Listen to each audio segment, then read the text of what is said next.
Have you noticed how hard it is to understand philosophers? I know I have. Ever since my mom introduced me to Sophie's world as a child, I've been interested in philosophy. I don't think I was the only one who got the sense that the story kind of fell apart with more recent philosophers. Apparently, particularly German and later continental philosophy is widely regarded as basically incomprehensible. In my own studies, I only ever read primary works by two continental philosophers, Nietzsche and Habermas. However, I paid close attention and tried to reverse engineer the logic from various lectures and other second-hand accounts. Since particularly the philosophers on the left are openly political, and I have been interested in political philosophy for quite a while, and these philosophers often draw on particular sources, I have found the Hegelian dialectic to be a useful way to understand them in particular. Essentially, I see the Hegelian dialectic as the cheat sheet for left-wing philosophy. Since this is all second-hand or worse, I don't claim to accurately present all of Hegel's or any other philosopher's thoughts here, only that this is a nice simplification to use in order to make sense of different philosophers from the last 200 or so years, as well as the progressive movement more generally. I hope for the following to be helpful and understandable to anyone. However, with academic terms in mind, it might still be heavy enough to warrant breaks or reflection on each section before moving on to the next. I hope that by explaining the cheat sheet I can minimize the number of things that surprise you about the basic logic of left-wing philosophy. While I have tried to keep this short and simple, there's a lot of left-wing philosophy to cover. What started as a plan for a single video turned into a script of more than 30 pages and an estimated 1 hour and 37 minutes speaking time. I will therefore be releasing it in parts. The first part will explain where the dialectic comes from and what it is, and end with a few examples of how philosophers have adapted it. The second will explain a key form of the dialectic, as well as critical theory. The third will cover postmodernism, how it grew out of critical theories and how it was spun back in. The final part will be an afterword with some reflections and, for people who might still struggle with the dialectic, the cheat sheet itself, a shorter summary of what I have covered in the earlier videos. In a later follow-up video, I will offer a case against the dialectic and a guide on applying it. The dialectic is the name of a process in which two things that don't seem to go together are made into one. The following paragraph illustrates. This sentence is a dialectic, but it is not complete. It requires some kind of negation of the starting point before the two are brought together into something new. This forms the simplest model of the dialectical process, commonly known as thesis, antithesis, synthesis.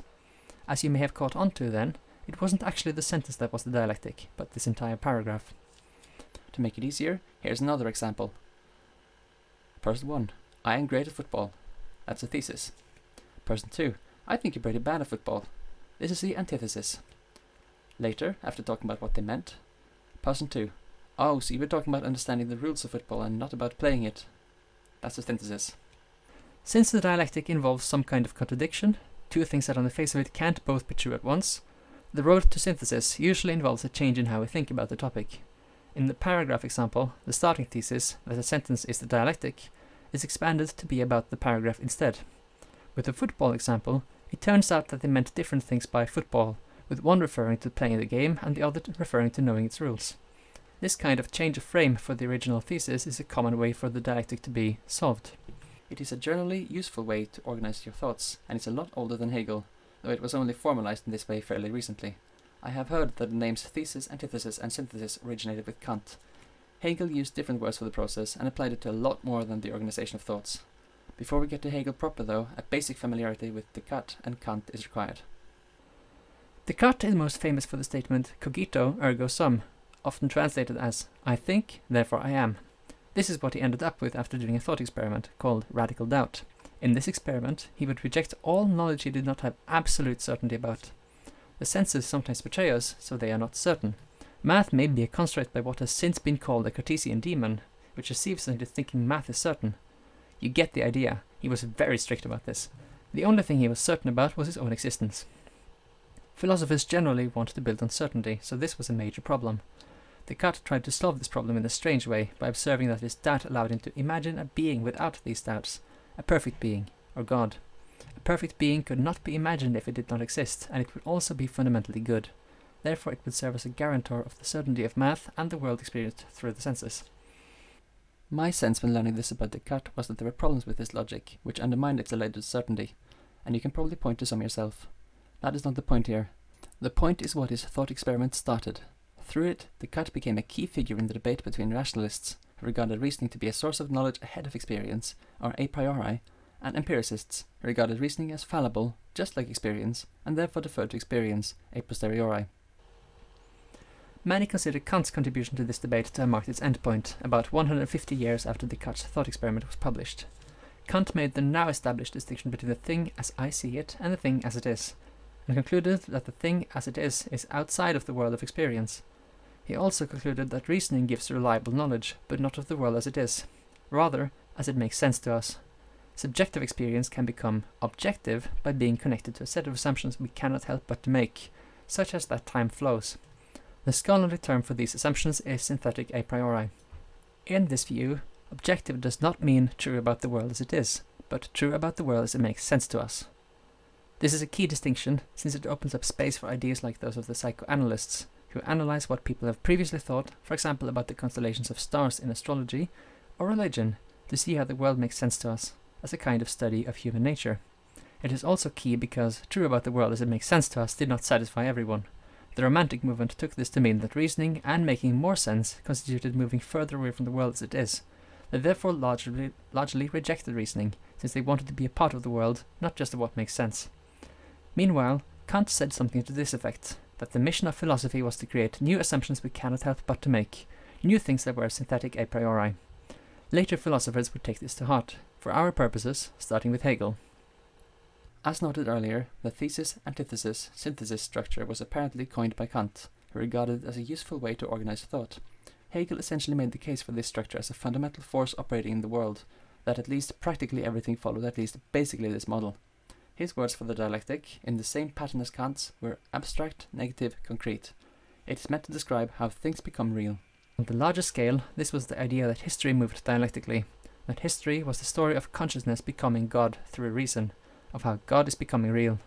If this is surprising, it is worth knowing that one of Hegel's ways to the dialectic was alchemy. In alchemy, one of the major motivations was to make matter, in an older sense than the one we currently understand, into gold, in a broader sense than the metal. We can understand it as making things valuable. In order to do this, it was thought that the alchemist had to apply the alchemical process to himself, in order to refine body and soul. This was the process of creating the philosopher's stone from the base material, the spirit of the alchemist. In the context of Christianity, the product of this refinement process was increasingly identified with Jesus Christ. On other materials, they would start with a solid raw material, then seek ways to make it dissolve, then find a way to make it solid once again. They start as who they are, then dissolve themselves confronting a negative, before rebuilding in a better state. Do this enough times in the right ways, and you would be the philosopher's stone, capable of making anything valuable, or God on earth.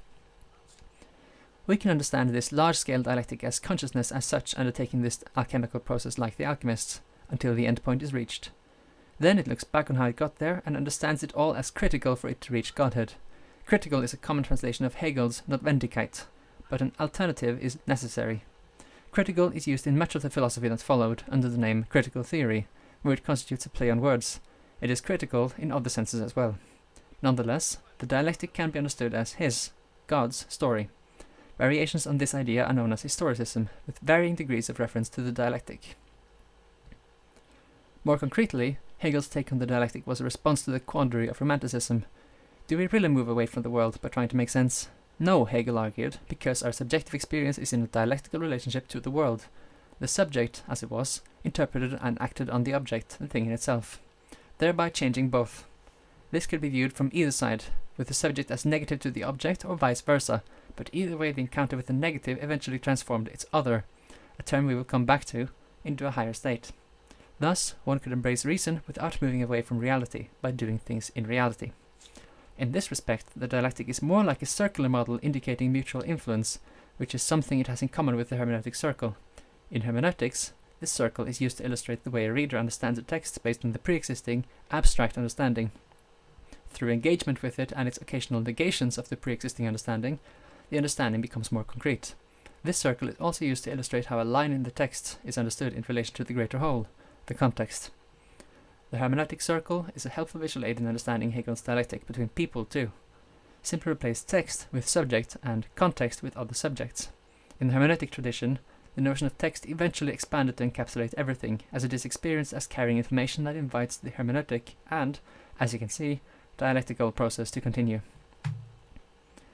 Seeing the hermeneutical circle as a model that highlights certain features of the dialectic, we can understand what is meant by theory and praxis. Understanding in the hermeneutical model is theory in dialectical thought. Praxis is what is done to or in the world because of theory. When working properly, praxis continuously informs and updates theory since, unlike theory, praxis is limited by the context of what is possible. At the same time, theory directs praxis by detailing what praxis can look like, anticipate, and respond to. By engaging in praxis as well as theory, philosophers after Hegel would seek to be a part of the world, as the Romantics desired, without giving up on reason. It is common to think that theory and praxis requires a conscious goal, potentially distinguishing it from general purpose modeling, but these terms are relatively loose, so it is not a given.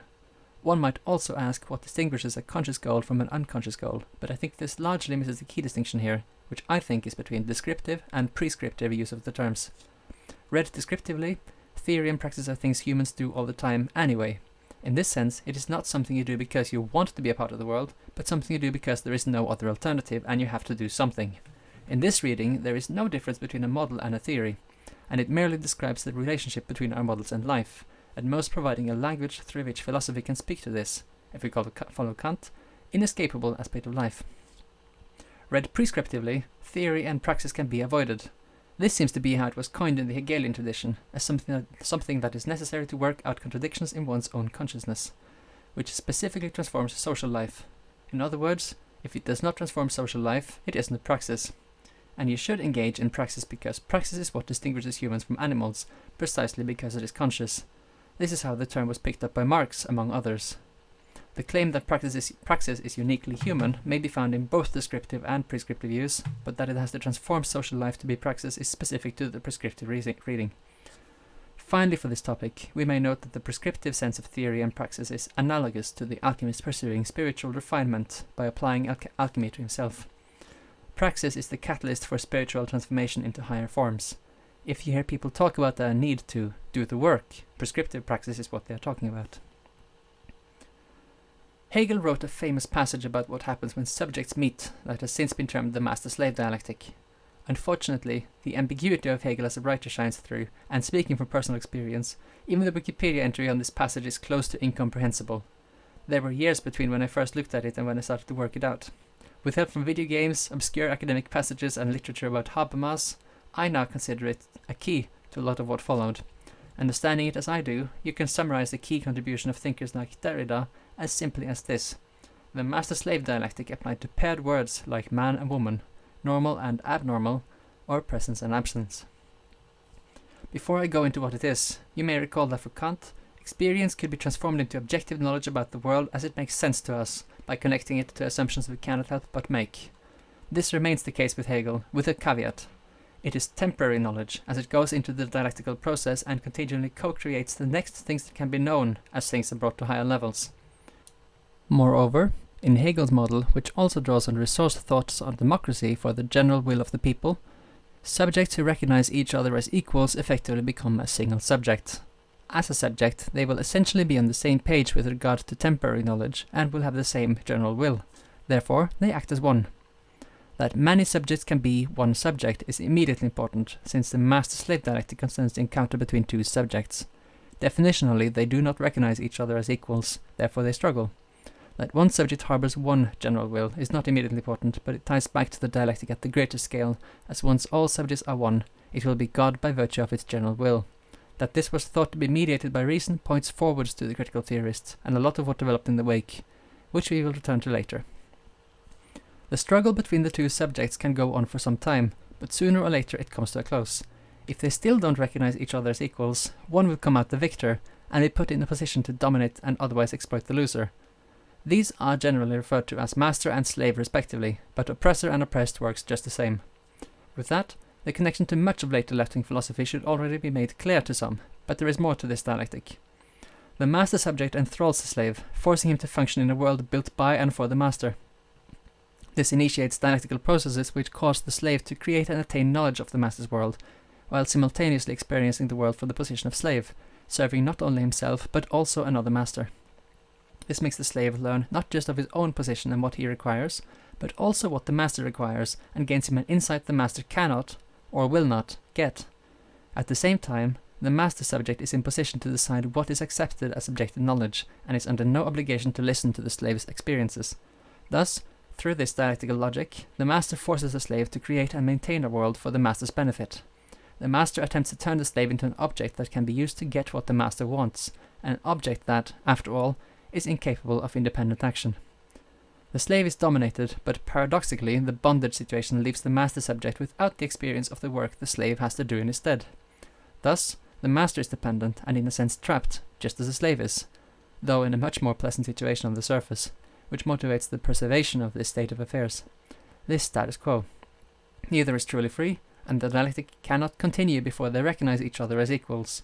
In the meantime, the existence of both subjects in the current form depends upon the other. Just as in the more general dialectic, it is with the master and slave. The slave, functioning as the negative component in the dialectic, eventually initiates some form of challenge to the domination of the master. The master, weakened, perhaps to the point of impotence by his former domination, is unlikely to be able to withstand the slave, whose bondage has forced the development of new and deeper knowledge of their situation. The dialectic might turn upside down in the ensuing revolution, putting them back in a similar situation. And so it goes, until they finally see each other for what they are. When they finally recognize each other as equals, the dialectic continues, and the abstract master and his negative slave synthesize into a new subject, ready to initiate the process again. If the new subject is sufficiently wise, it might skip the failure to recognize its equal in the next dialectic, and the delay that arose from the period of domination. This wisdom is, essentially, what left-wing philosophers have inherited by following Hegel, understanding everything as a dialectical process and regarding this as something that is as true as the flow of time. By connecting experience to the dialectic, it now becomes objective knowledge. The notion that many subjects can effectively become one might come off as strange. It makes more sense with a little more knowledge of Kant. The ethical dimension of Kant's work forwarded the proposition that in order to be ethical, moral actions must not contradict each other. As with the rest of his work, Kant approached ethics by looking for something that we cannot help but believe, for good reasons. He came up with several formulations to the same effect. Act based on imagined rules you could want everyone to follow all at once. He also argued that freedom, or autonomy, which means making your own rules, can only mean voluntarily following his formulations.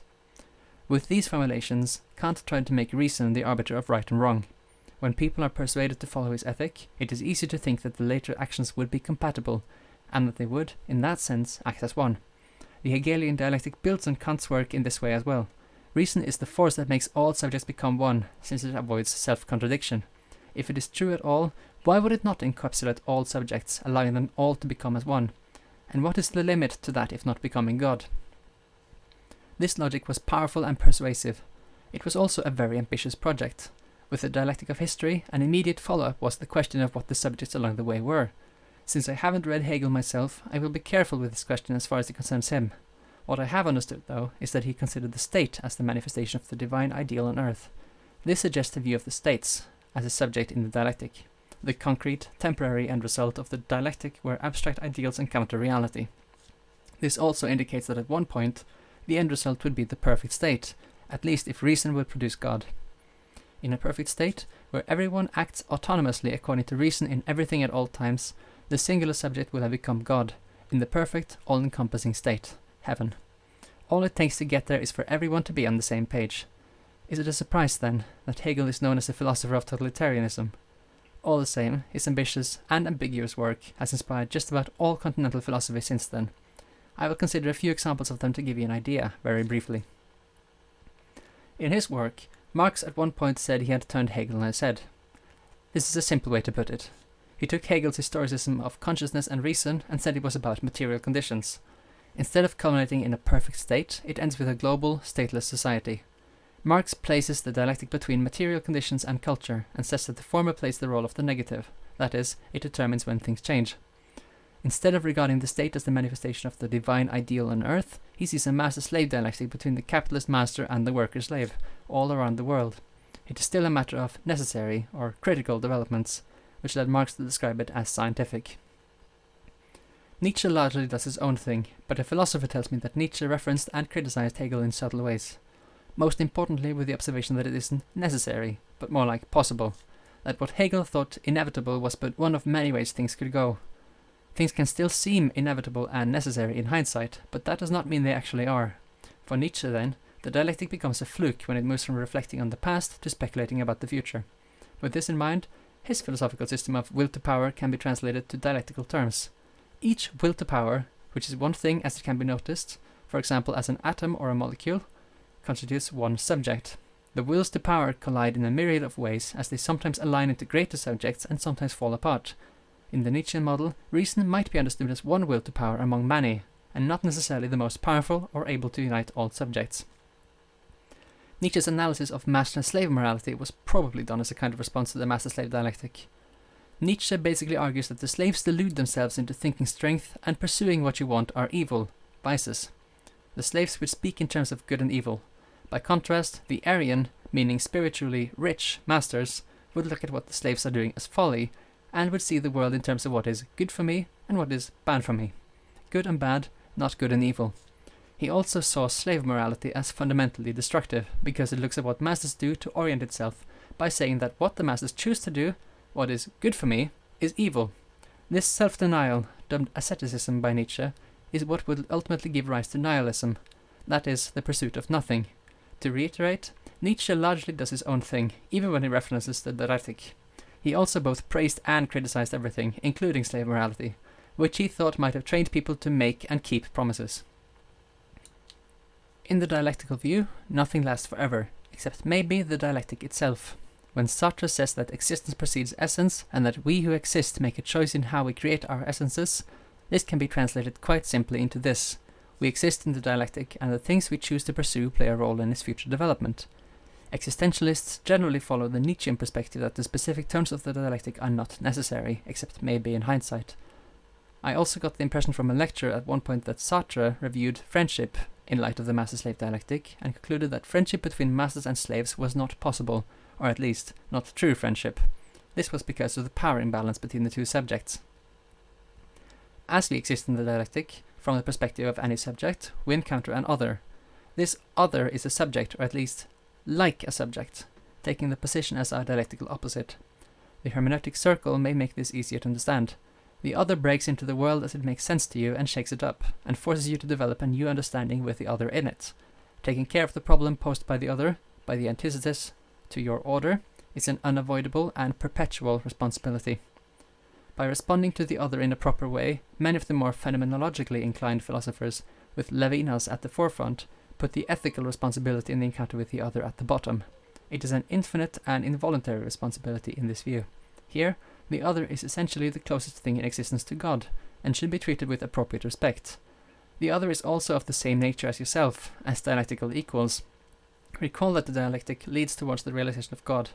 In the simplest terms, this is the sense in which the subjects in the master-slave dialectic are supposed to ultimately recognize each other, as equal parts of the whole that becomes God. The Jungian version of Hegel's dialectical model is not particularly important here, but I give it a short summary anyway, to show that it reached far and was applied to a lot of different things in a lot of different ways by a lot of different people. Jung also looked back to alchemy in his model, so I can't rule it out that he came to it independently. Nonetheless, you can understand a lot of it through Hegel's dialectic. Jung modeled the mind as consisting of a conscious and an unconscious component. The unconscious is understood as more powerful but not organized, whereas the conscious is weaker but organized, so it knows what it is trying to do. Common terms associated with these are the mask, or the persona, and the shadow. The mask is how you consciously perceive yourself and want to be perceived by others, and the shadow is all the parts of you that don't match the mask. Since they don't match, you will try to hide and deny the existence of the shadow, which means that you won't admit to it when you demonstrate the traits of your shadow to the world. Effectively, this lets the shadow act freely in the world, as it cannot be kept in check by consciousness if the conscious mind won't admit that there is something to keep in check. Meanwhile, Jung sees a possibility for the shadow to be integrated into your understanding of yourself, for the two sides of your psyche to become one.